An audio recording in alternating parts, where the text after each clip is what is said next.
आस्तर बाब 4।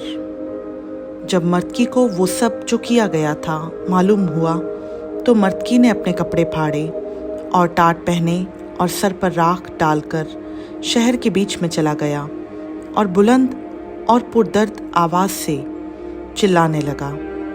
और वो बादशाह के फाटक के सामने भी आया, क्योंकि टाट पहने कोई बादशाह के फाटक के अंदर जाने ना पाता था। और हर सूबा में जहाँ कहीं बादशाह का हुक्म और फरमान पहुँचा, यहूदियों के दरमियान बड़ा मातम और रोज़ा और गरियाजारी और नोहा शुरू हो गया।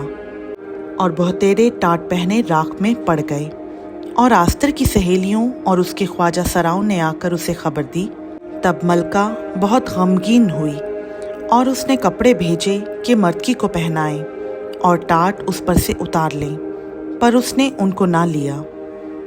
तब आस्तर ने बादशाह के ख्वाजा सराओं में से हताक को, जिसे उसने आस्तर के पास हाजिर रहने को मुकर्रर किया था, बुलवाया और उसे ताकीद की कि मर्तकी के पास जाकर दरियाफ्त करे कि ये क्या बात है और किस सबब से है। सो हताक निकलकर शहर की चौक में, जो बादशाह के फाटक के सामने था, मर्तकी के पास गया। तब मर्तकी ने अपनी पूरी सरगश्त और रुपए की वो ठीक रकम उसे बताई जिसे हामान ने यहूदियों को हलाक करने के लिए बादशाह के ख़जानों में दाखिल करने का वादा किया था, और उस फरमान की तहरीर की एक नकल भी जो उनको हलाक करने के लिए सोसन में दी गई थी उसे दी, ताकि उसे आस्तर को दिखाए और बताए और उसे ताकीद करे कि बादशाह के हुजूर जाकर उससे मिन्नत करे और उसके हुजूर अपनी कौम के लिए दरख्वास्त करे। चुनाचा हताक ने आकर आस्तर को मर्तकी की बातें कह सुनाई।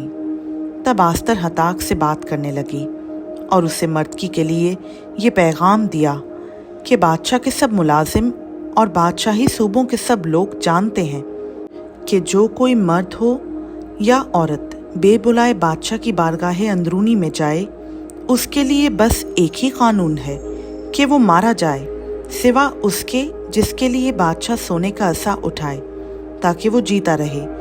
लेकिन 30 दिन हुए कि मैं बादशाह के हुजूर नहीं बुलाई गई। उन्होंने मर्तकी से आस्तर की बातें कहीं।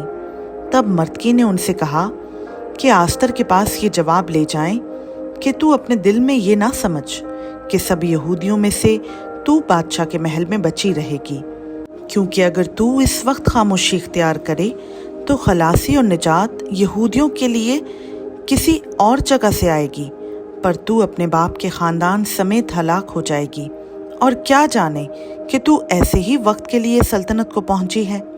तब आस्तर ने उनको मर्तकी के पास ये जवाब ले जाने का हुक्म दिया कि जा और सोसन में जितने यहूदी मौजूद हैं उनको इकट्ठा कर, और तुम मेरे लिए रोज़ा रखो, और 3 रोज़ तक दिन और रात ना कुछ खाओ ना पियो।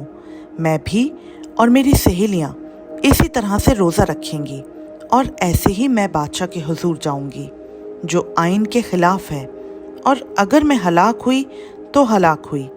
चुनाचा मर्तकी रवाना हुआ और आस्तर के हुक्म के मुताबिक सब कुछ किया। खुदा उनका पाक कलाम का पढ़ा, सुना, समझा और क़बूल किया जाना हम सबों के लिए बाई से बरकत हो। आमीन।